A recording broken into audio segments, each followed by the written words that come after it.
అందరూ ఎలాగున్నారండి? కేరళ రాష్ట్రమైన తిరువనంతపురంలో ఈ అనంత పద్మనాభ స్వామి యొక్క మందిరానికి వెళ్ళడం జరిగింది.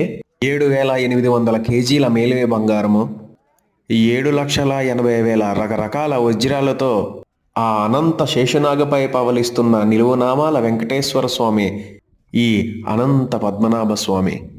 3,000 సంవత్సరాల క్రితం ట్రావెంకోర్ మహారాజులు నిర్మించినటువంటి ఒక గొప్ప అద్భుతమే ఈ మందిరం.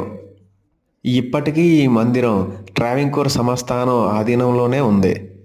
వీరు భక్తులకు పెట్టిన నిబంధన ఏంటి అంటే, వ్యక్తిగత స్థాయితో సంబంధం లేకుండా ఈ ఏకవస్త్రం ధరించి ఆ అనంత పద్మనాభ స్వామిని దర్శించుకునే నిబంధన అయితే నాకు ఎంతగానో నచ్చింది.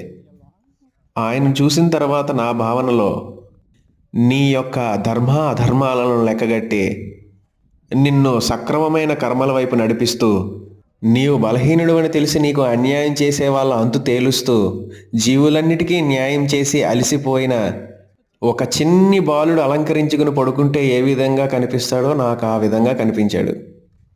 ఎంతకీ నేను దేనికి వెళ్ళానంటారా? నాలో ఉన్న ఒకే ఒక్క వైకల్యం, మితిమీరిన కోపం అండి.